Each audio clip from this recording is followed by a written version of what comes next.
Hi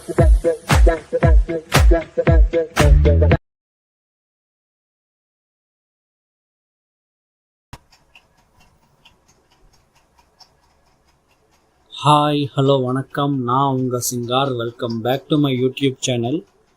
so நம்ம இன்றைக்கி இந்த வீடியோவில் என்ன பார்க்க போகிறோன்னா டாப் 5 செக்மெண்ட் இன்னொரு எபிசோட். ஸோ ஆல்ரெடி இந்த டாப் 5 செக்மெண்ட்டில் நான் நிறைய வீடியோஸ் போட்டிருக்கேன். ஸோ அதெல்லாம் பார்க்காதவங்க ஒரு வாட்டி செக் பண்ணி பாருங்கள்.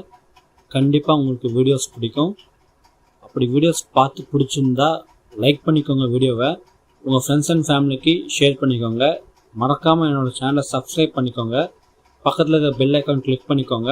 அப்போ தான் நான் போடுற வீடியோஸ் உங்களுக்கு நோட்டிஃபிகேஷன் வந்து சேரும். அண்ட் அதே மாதிரி உங்களுக்கு பார்த்ததுக்கப்புறம் ஏதாச்சும் ஒப்பீனியன் இருந்துச்சுன்னா கீழே கமெண்ட் செக்ஷனில் தெளிவுபடுத்துங்க, நான் பார்த்து தெரிஞ்சுக்கிறேன். இன்றைக்கி இந்த டாப் 5 செக்மெண்ட்டில் இன்றைக்கி எபிசோடில் நம்ம என்ன பார்க்க போகிறோன்னா, எந்த ஒரு பர்சனுடைய டாப் 5 பார்க்க போகிறோன்னா, இவர் பற்றி சொல்லணுன்னா நிறையாவே பேசலாம். ஏன்னா அவ்வளோ சூப்பரான ஒரு டைரக்டர், எனக்கு பிடிச்ச ஒன் ஆஃப் த ஃபேவரட்டான டைரக்டர் சொல்லலாம். ஸோ அது வேறு யாரும் இல்லை, பிரம்மாண்டம் அப்படின்னு சொன்னாலே இவர் தான் ஃபஸ்ட்டு ஞாபகத்துக்கு வராது. ஸோ அந்தளவுக்கு அவர் படங்களில் பிரம்மாண்டம் அப்படின்ற விஷயத்த சூப்பராக மக்களுக்கு காட்டியிருப்பார். The great Shankar sir. So Shankar சாரோடைய டாப் 5 தான் நம்ம இன்றைக்கி இந்த எபிசோடில் பார்க்க போகிறோம். ஸோ எனக்கு இவர் படங்களில் எல்லாமே பிடிக்கும் எக்ஸப்ட் இந்தியன் 2. ஸோ அதை தாண்டி எல்லாமே பிடிக்கும். இருந்தாலும் இந்த படங்களில் எனக்கு பிடிச்ச 5 படங்கள் எதுன்னுட்டு நான் இன்றைக்கி என்னோடய ஃபேவரட் சொல்ல போகிறேன். ஃபஸ்ட்டு வந்து 2010 வந்த எந்திரன் தி ரோபோட், இந்த படம் தான். ஸோ இது ஒரு Tamil science fiction action movie. ரொம்பவே சூப்பரான ஒரு படம் சொல்லுவேன்.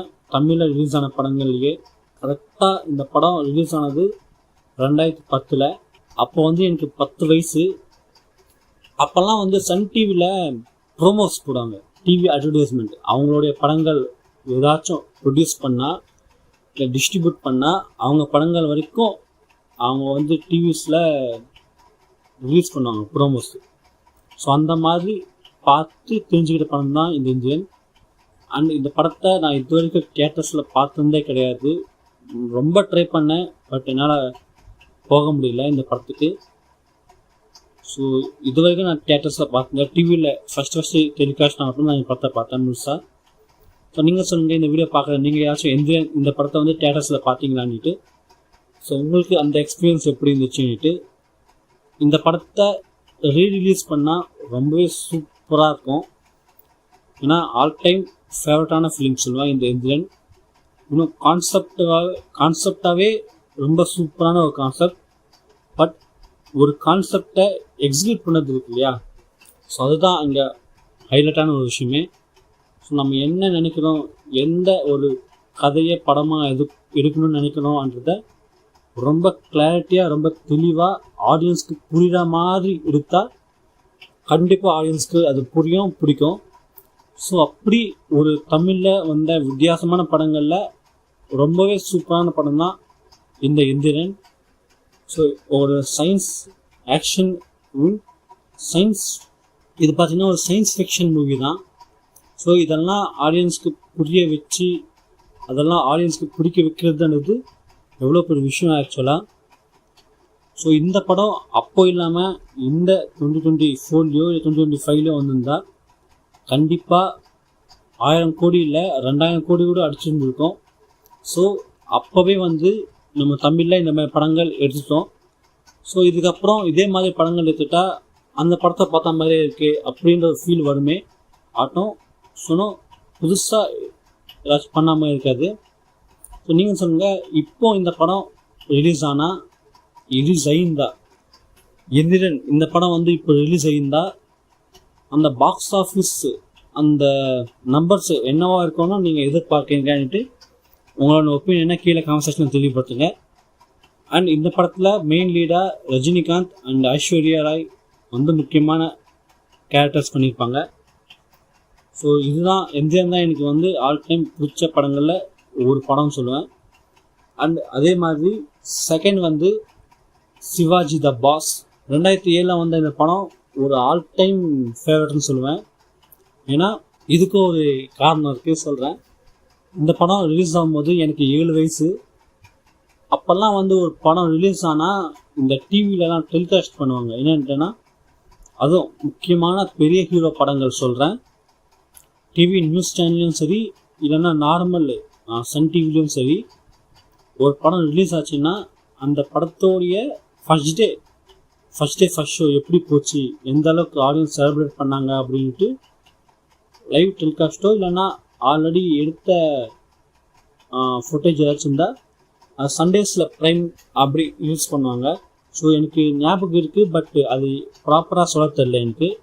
2007 அந்த டைமில் ரிலீஸ் ஆச்சு இந்த படம். சூப்பரான பாசிட்டிவ் ரிவ்யூஸ் இந்த படத்துக்கு. எனக்குமே ரொம்ப ரொம்ப பிடிச்ச படங்களில் ஒரு படம் தான் இந்த சிவாஜி த பாஸ். முக்கியமாக ரஜினிகாந்த் அவருடைய அந்த கேரக்டர் ரைட்டிங், அவருடைய ஆக்டிங் ஸ்டைலு ஒவ்வொன்றுமே இந்த படத்தில் வந்து சூப்பராக இருக்கும். ஈவன் எனக்கு ஏன் இந்த படம் இந்த அளவுக்கு பிடிக்கும்னா, அதுக்கு முன்னாடி அவர் படங்கள் எத்தனையோ படங்கள் பிடிக்கும். பாஷா, படையப்பா, சந்திரமுகி, பாபா, நிறையாவே சொல்லலாம். பட் சிவாஜி த பாஸ் வந்து அவர் ஃபிலிமோகிராஃபிலேயே வந்த ஒரு toppest highest black Bastar film சொல்லலாம். ஏன் என்ன சொல்ல போனால், இந்த சிவாஜி த பாஸ் வந்து இண்டஸ்ட்ரி ஹிட் மூவி. ஸோ அந்தளவுக்கு ஒரு பயங்கரமாக இருக்கும் இந்த படத்துடைய ரைட்டிங். ஓவரால் படத்தை எடுத்த விதம்னது அவ்வளோ பிடிக்கும். அண்ட் அதே மாதிரி ரஜினிகாந்த் அவருடைய ஃபிலிமோகிராஃபியில் இந்த அளவுக்கு கமர்ஷியலாக எந்த படமும் வரல. இந்த படத்துக்கு அப்புறம் சொல்கிறேன், சிவாஜி த பாஸ் இந்த படம் தான் வந்ததுலேயே மாஸ் ஆக்ஷன் கலந்த ஒரு பீக் கமர்ஷியல் ஃபிலிம் சொல்லுவேன். அதுக்கப்புறம் என்ன தான் அவர் நிறையா படங்கள் நடிச்சிருந்தாலும் பேட்டை படத்துக்கு தவிர எந்த படமும் அந்த அளவுக்கு கமர்ஷியலாக மாஸாக இருக்கவே இருக்காது. ஸோ நீங்கள் சொல்லுங்கள், உங்களுக்கு இந்த படத்தை பற்றி ஏதாச்சும் சொல்லணும்னு இருந்தால் அதை கீழே கமெண்ட் பண்ணுங்கள். சேம் தான், இந்த படத்தை நான் இது வரைக்கும் தேட்டர்ஸில் பார்த்ததே இல்லை. ஸோ நீங்கள் யாராச்சும் இந்த படத்தை தேட்டர்ஸில் பார்த்துருந்தா உங்களுக்கு அந்த எக்ஸ்பீரியன்ஸ் எப்படி இருந்துச்சுன்னு சொல்லுங்கள். திரும்பி இந்த படத்தை தேட்டர்ஸில் ரிலீஸ் பண்ணால் கண்டிப்பாக நான் போய் பார்ப்பேன். ஸோ வெயிட் பண்ணலாம், இது நடக்குமா நடக்காதான்ட்டு. அண்ட் மூணாவது வந்து Mudhalvan. So one of the favourite film சொல்லுவேன். இன்னும் தமிழில் இல்லை, இந்தியாவிலேயே இது வரைக்கும் ரிலீஸ் ஆன பொலிட்டிக்கல் மூவிஸில் என்னுடைய ஆல் டைம் ஃபேவரட்டான ஒரு ஃபிலிம் தான் வந்து இந்த முதல்வன். எல்லாருமே சொல்கிற மாதிரி முக்கியமாக அந்த ஒரு இன்டர்வியூ போர்ஷன் ஏதாவது இருக்கோ, ஸோ அர்ஜுன் வந்து ரகுவரன் சார் அவர்கிட்ட வந்து இன்டர்வியூ எடுக்கிற மாதிரி இருக்குமே அந்த சீக்வன்ஸ், அதுதான் எனக்கு வந்து ஆல் டைம் ஃபேவரட்டான சீன் சொல்லுவேன். முக்கியமாக அந்த சீனோடைய ரைட்டிங் வந்து அந்த அளவுக்கு சூப்பராக இருக்கும். இதுக்கப்புறமும் இதுக்கு முன்னாடி இதுக்கப்புறம் இந்த மாதிரி ஒரு சீன் வந்து நான் பார்த்ததில்லை. ஸோ அந்தளவுக்கு ஒரு சூப்பரான ஒரு ரைட்டிங் இந்த படத்தில் இருக்கும். இந்த படத்தில் எல்லாமே சூப்பராக இருக்கும். அர்ஜுன் ஆக்டிங் நல்லாயிருக்கும், அவர் ஃபைட் பண்ணுற இது ஆக்ஷன் சீக்வன்ஸ் நல்லாயிருக்கும், ஏஆர் ரஹ்மான் மியூசிக் நல்லாயிருக்கும், கேவி ஆனந்த் அவருடைய சினிமாட்டோகிராஃபி நல்லாயிருக்கும், சுஜாதா அவங்களுடைய டைலாக் நல்லாயிருக்கும்.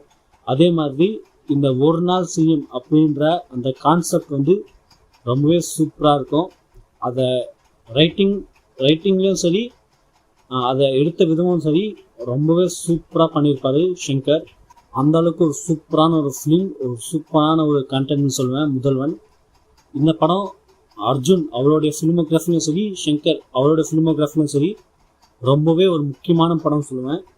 ஏன்னா படம் அந்த அளவுக்கு மிகப்பெரிய வெற்றியாச்சு. அண்ட் அதே மாதிரி இந்த படம் ரிலீஸ் ஆகும்போது சில பல கான்ட்ரவர்சிஸும் இந்த படத்துக்கு வந்துச்சு. ஸோ அது என்னன்னு தெரிஞ்சால் கீழே கமெண்ட் பண்ணுங்கள். நான் வந்து இந்த கான்ட்ரவர்சிஸ் பற்றி இன்னொரு வீடியோவில் பேசுகிறேன், அப்போ நம்ம டிஸ்கஸ் பண்ணலாம். அது என்ன வீடியோனா, இப்போ வந்து டாப் 5 ஆஃப் ஷங்கர் பற்றி பேசுவோம் இல்லையா, அதே மாதிரி முதல்வன் படத்தோடைய மை சினிமா கலெக்ஷன் நான் கூடிய சீக்கிரத்தில் வீடியோ போடுறேன். ஸோ அந்த வீடியோ போடும்போது நம்ம இந்த படத்தை பற்றி இன்னும் ஃபுல்லாக டீப்பாக பேசலாம். நெக்ஸ்ட் வந்து இந்தியன் 1996 வந்த அந்த இந்தியன் 2 இல்லை. ஸோ இந்தியன் எனக்கு பிடிச்ச படங்களில் ஒன் ஆஃப் மை ஃபேவரட் சொல்லுவேன். இப்போவுமே இந்த படத்தை வச்சிங்கன்னா ஸ்கிப்பே பண்ணாமல் ஃபுல்லாக உட்காந்து பார்ப்பேன் இந்த படத்தை இந்தியனை. அந்தளவுக்கு ரொம்பவே சூப்பராக எழுதி எடுத்த படம் தான் இந்த இந்தியன். அப்பவும் சரி இப்போவும் சரி நம்ம நாட்டில் மாறாத ஒரு விஷயம் இருக்குன்னா இந்த லஞ்சம் வாங்குறது, ஊழல் பண்ணுறது, மக்களை ஏமாத்துறது. Not only government officers, government இல்லாமல் ப்ரைவேட்டில் வேலை செய்கிறவங்களும் சரி, இன்னும் பிஸ்னஸ் பண்ணுறவங்களும் சரி, மக்களை எப்படியெல்லாம் ஏமாற்றலாம், காசு பார்க்கலான்னு பார்க்குறாங்களே ஆட்டம். நியாயமாக இருக்கலாம், இன்னும் நம்ம கொடுக்குற எதுவோ நம்ம செய்கிற வேல்யூ, நம்ம கொடுக்குற ப்ராடக்ட்டோ ஜென்யூனாக இருக்கணும், மக்களுக்கு அது போய் சேரணும், மக்களுக்கு பயன்படுற மாதிரி இருக்கணும் அப்படின்றது எதுவும் இல்லை. நம்ம காசு பார்த்தோமா, நம்ம வாழ்ந்தோமா போதும் அப்படின்ற மைண்ட் செட்டில் அப்பவும் சரி இப்போவும் சரி நிறைய பேர் இருக்காங்க. ஸோ அது எல்லாத்தையும் இது பண்ணி தான் இந்த படத்தை அந்த டைமில் எடுத்தாங்க. அந்தளவுக்கு சூப்பரான ஒரு படம். முக்கியமாக கமல்ஹாசன் த லெஜெண்ட் அவர். ஸோ அவரை பற்றி பேச சொன்னால் நான் இன்றைக்கி ஃபுல்லாக உட்காந்து பேசுவேன். அந்தளவுக்கு ஒரு பிடிச்ச பர்சன் சொல்லுவேன் அவரை. இந்த இந்தியன் படத்தில் கமல் சார் வந்து 2 கேரக்டர் அப்பா பையனிட்டு. ஸோ அந்த 2 கேரக்டருமே ரைட்டிங் பரமும் சரி, இன்னும் அந்த ஆக்டிங் பரமும் சரி சூப்பராக பண்ணியிருப்பார். ஸோ ஒரு யங் மேன் எப்படி பேசுவான், எப்படி நடப்பான், எவ்ரி திங். ஸோ ஒரு யங் கேரக்டர் எப்படி இருக்கும், ஒரு ஓல்டு கேரக்டர் எப்படி இருக்கும் அப்படின்ட்டு அந்த டிஃப்ரென்ஸ் வந்து ரொம்ப சூப்பராக காட்டியிருப்பார். இப்படியெல்லாம் நம்ம இந்தியன் தாத்தாவை பார்த்து அவ்வளோ இதுவாக இருந்தோம். பட் ஒரே படத்தில் அந்த இந்தியன் தாத்தான்ற கேரக்டரே தலைகீழாக போனதுக்கு ஷங்கர் சார் தான் காரணம். இந்தியன் 2 பற்றி பேசுகிறேன்.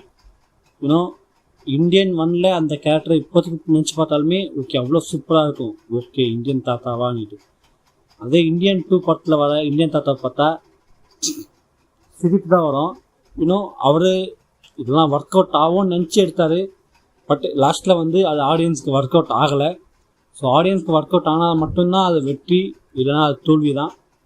ஸோ இந்த இந்தியன் 1 எனக்கு ஒன் ஆஃப் த ஃபேவரட்டான ஃபிலிம். ஆனால் இந்தியன் 2 எனக்கு அந்த அளவுக்கு பிடிக்காது. ஸோ நீங்கள் சொல்லுங்கள், உங்களுக்கு இந்தியன் 1 பிடிக்குமா இல்லை இந்தியன் 2 பிடிக்குமான்னுட்டு கீழே கமெண்ட்ஸில் தெளிவுபடுத்திக்குவேன். நெக்ஸ்ட்டு வந்து நான் இந்த படத்தை பற்றி சொல்லணும்னு நினைக்கிறேன். ஏன்னா இது வரைக்கும் ஷங்கர் அவர் வந்து எந்த ஒரு படத்தையுமே ரீமேக் பண்ணியிருந்தில்லை. பட் அவர் ஃபிலிமோகிராஃபியில் அவர் பண்ண ஒரே ஒரு ரீமேக் வந்து 3 Idiots. அந்த படத்தை தான் தமிழில் நண்பன் அப்படின்ற பேரில் ரீமேக் பண்ணியிருப்பார். நண்பன் படம் எனக்கு ரொம்ப ரொம்ப பிடிச்ச ஒரு ஃபிலிம்னு சொல்லுவேன். ஏன்னா எல்லாருக்குமே ஒரு காலேஜ் லைஃப் இருக்கும். ஏன்னா காலேஜ் லைஃப்ன்றது எல்லாருக்குமே இருக்கும். பட் அது சினிமாவில் காட்டுற மாதிரி இருக்குமான்னு கேட்டால் கண்டிப்பாக இருக்கவே இருக்காது. இது வரைக்கும் நான் என் காலேஜ் லைஃப்பில் இருந்த மாதிரி எந்த படத்துலையும் காட்டியிருந்தே இல்லை. ஏன்னா அந்தளவுக்கு சந்தோஷம் சொல்ல முடியாது, அந்தளவுக்கு ஒஸ்ட்டான ஒரு டைம் லைன் சொல்லுவேன் காலேஜ் லைஃபு. பட் அந்த காலேஜ் லைஃப்பில் சில நல்ல மூமெண்ட்ஸ் இருக்குது. சினிமாவில் காட்டப்படுற அந்த காலேஜ் லைஃப்ன்றது ஒரு ட்ரீம் தான். பட் அதை தாண்டி நிறைய பேருக்கு நிறையா விஷயங்கள் அமைஞ்சிருக்கும் காலேஜ் லைஃப்பில். எனக்கு அந்த மாதிரி நல்ல விஷயம்னது எதுவுமே இல்லை காலேஜ் லைஃப்பில். ஸோ அதனால சொல்கிறேன். நண்பன் இந்த படத்துக்கு வந்தால் இந்த படம் 2012 ரிலீஸ் ஆச்சு. தளபதி விஜய் இந்த படத்தில் ஹீரோ, ஸ்ரீகாந்த், ஜீவா, ஜெனிலியா, சத்யராஜ் இன்னும் நிறைய பேர் வந்து பண்ணியிருப்பாங்க. இது 3 Idiots அப்படின்ற ஹிந்தி படத்துடைய அஃபிஷியலான ரீமேக் சொல்லலாம். இந்த நண்பன் ஒன் ஆஃப் த சூப்பரான ஃபிலிம் சொல்லுவேன். ஏன்னா அந்தளவுக்கு சூப்பராக இருக்கும் இந்த படம். ஓவராலாக எத்தனை வாட்டி நான் இந்த படத்தை பார்த்துருப்பேன்னுட்டு எனக்கு இது வரைக்கும் தெரியாது. ஏன்னா அந்தளவுக்கு ரொம்ப ரொம்ப பிடிச்ச ஒரு படம் சொல்லுவேன். ஸோ நீங்கள் சொல்லுங்கள், இந்த நண்பன் படம் உங்களுக்கு பிடிக்குமா அப்படின்ட்டு. ஸோ 5 படங்கள் நம்ம டிஸ்கஸ் பண்ணிட்டோம். அண்ட் இதை தாண்டி நிறைய இருக்குது. அதாவது ஜென்டில்மேன், காதலன், அன்னியன். ஸோ அன்னியன் கூட எனக்கு ரொம்ப ரொம்ப பிடிச்ச படம் தான். அதெல்லாம் நம்ம இன்னொரு வீடியோவில் டிஸ்கஸ் பண்ணலாம். ஸோ டாப் 5 ஆஃப் ஷங்கர் நம்ம இந்த வீடியோவில் பார்த்தோம். இந்தியன், சிவாஜி, முதல்வன், இந்தியன், நண்பன். ஸோ நெக்ஸ்ட் பார்ட் 2ல் மிச்ச படங்களை பற்றி நம்ம அதையும் டிஸ்கஸ் பண்ணலாம். ஸோ அவள் தான் இந்த வீடியோ. இன்றைக்கி நம்ம இந்த டாப் 5 செக்மெண்ட்டில் டாப் 5 ஆஃப் டைரக்டர் ஷங்கர் பார்த்தோம். பார்ட் 1. எனக்கு பிடிச்ச படங்கள் 5 படங்கள் நான் சொன்னேன். இன்னொரு மிச்ச படங்களில் நான் இன்னொரு பார்ட்டில் பேசுகிறேன். அப்போ நம்ம இன்னும் டிஸ்கஸ் பண்ணணும் நிறையாவே. ஸோ நீங்கள் சொல்லுங்கள், நம்ம ஷங்கர் சாருடைய படங்கள்லேயே உங்களுக்கு ரொம்ப ரொம்ப பிடிச்ச படங்கள் எதுன்னுட்டு கீழே கமெண்ட் செக்ஷனில் தெளிவுபடுத்துங்க. நான் பார்த்து தெரிஞ்சுக்கிறேன். இந்த வீடியோ உங்களுக்கு பிடிச்சிருந்தா லைக் பண்ணிக்கோங்க வீடியோவை. உங்கள் ஃப்ரெண்ட்ஸ் அண்ட் ஃபேமிலிக்கு ஷேர் பண்ணிக்கோங்க. மறக்காமல் சேனல் சப்ஸ்கிரைப் பண்ணிக்கோங்க. சப்ஸ்கிரைப் பண்ணதுக்கப்புறமா பக்கத்தில் பெல் ஐக்கான் இருக்கும், அதை கிளிக் பண்ணிக்கோங்க. அதே மாதிரி சப்ஸ்கிரைப் பண்ணதுக்கப்புறமா நம்ம சேனலில் கிளிக் பண்ணிங்கன்னா பிளேலிஸ்ட்ன்ற ஆப்ஷன் இருக்கும். அதை செக் பண்ணிங்கன்னா நிறையா செக்மெண்ட்ஸ் வீடியோஸ் இருக்கும். ஸோ அதெல்லாம் பார்த்து என்ஜாய் பண்ணுங்கள். அதே மாதிரி இந்த வீக் நம்ம டாப் 5 ஆஃப் ஷங்கர் சார் பார்த்தோம். அதே மாதிரி நெக்ஸ்ட் வீக் எந்த ஒரு ஆக்டர் இல்லை எந்த ஒரு டைரக்டர் பற்றி இல்லை எந்த ஒரு மியூசிக் டைரக்டர் பற்றி பேசணும்னு உங்களுக்கு ஏதாச்சும் சஜஷன் இருந்துச்சுன்னா அதை கீழே கமெண்ட் செக்ஷனில் சொல்லி பார்த்துங்க. நான் பார்த்து செக் பண்ணிட்டு வீடியோஸ் வந்து போடுறேன். இன்னொரு வீடியோ வந்து நான் உங்களை சந்திக்கிறேன். அது வரைக்கும் நான் உங்கள் சிங்கார். தேங்க்யூ. பாய்.